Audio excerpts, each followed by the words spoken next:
Dans cette vidéo, il est question du sextuor à cordes numéro 1 de Johannes Brahms. Je t'explique l'essentiel sur l'œuvre et sur le compositeur. Johannes Brahms n'était pas seulement un grand symphoniste, mais aussi un pionnier de la musique de chambre. Il a créé de nombreuses œuvres pour des formations inhabituelles, dont 2 sextuors à cordes qui comptent parmi les premiers exemples de ce genre. Le sextuor à cordes numéro 1 en si bémol majeur op. 18 a été composé entre 1859 et 1860 et créé en octobre 1860 à Hanovre. Il s'agit d'une œuvre d'une fraîcheur et d'une vivacité juvénile, qui explore de manière innovante les possibilités offertes par l'instrumentation à 2 violons, 2 altos et 2 violoncelles.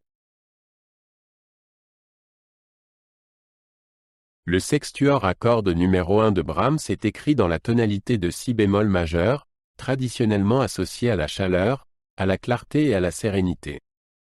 En réalité, l'œuvre se caractérise par une ambiance ensoleillée et passionnée, qui s'étend de la figure d'entrée pleine d'élan du premier mouvement à la conclusion radieuse du final.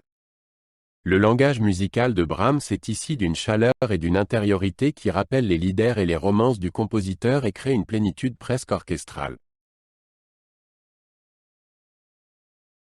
Le premier mouvement du sextuor commence par une figure pleine d'élan au premier violon, qui est reprise et poursuivie par les autres instruments. Cette figure constitue le thème principal du mouvement, qui ne cesse d'être varié et développé par la suite.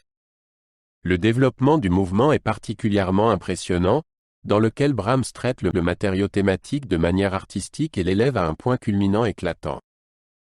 Le mouvement se termine par une coda passionnée qui reprend et renforce le thème principal.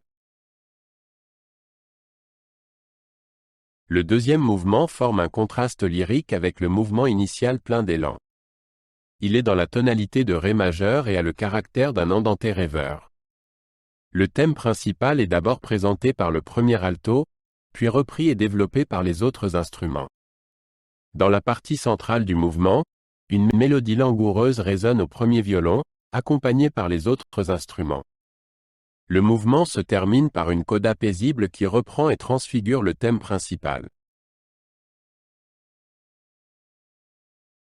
Le troisième mouvement est un intermezzo facétieux, dans la tonalité de sol mineur, marqué par une ambiance humoristique et capricieuse.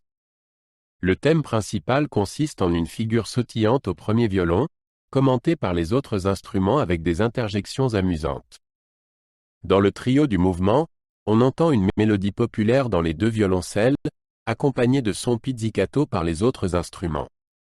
Le mouvement se termine par une coda exubérante qui reprend le thème principal et le conclut dans un joyeux tourbillon.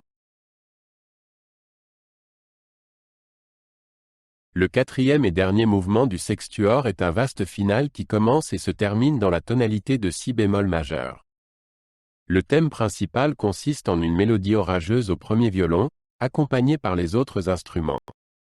Au cours du mouvement, on entend régulièrement des montées passionnées et des passages virtuoses qui expriment le plaisir de jouer et l'exubérance de l'œuvre. La coda du mouvement reprend une nouvelle fois le thème principal et le laisse s'achever dans un geste de triomphe et d'enthousiasme. Le sextuor à cordes numéro 1 de Brahms est une œuvre pleine de jeunesse, de fraîcheur et de vivacité. Elle reflète l'état d'esprit impétueux et passionné dans lequel se trouvait le jeune compositeur lorsqu'il a créé cette œuvre. En même temps, le sextuor est un chef-d'œuvre de technique de composition qui explore de manière innovante les possibilités offertes par une formation inhabituelle et ouvre la voie à de nouveaux univers sonores.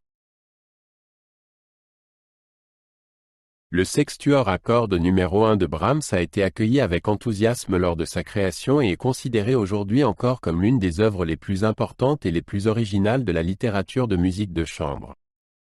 Il marque une étape importante dans l'évolution du sextuor à cordes et ouvre de nouvelles perspectives pour le genre. En même temps, le sextuor témoigne de la maîtrise précoce et de l'audace compositionnelle de Johannes Brahms, qui a créé ici une œuvre d'une fraîcheur et d'une vivacité intemporelle. Avec le sextuor à cordes numéro 1, Johannes Brahms a laissé un témoignage impressionnant de son œuvre de jeunesse, empreinte d'un enthousiasme juvénile et d'un désir de création irrépressible. L'œuvre allie le plus grand art de la composition à l'expression musicale la plus profonde et crée une synthèse de la forme et du contenu qui n'a pas son pareil.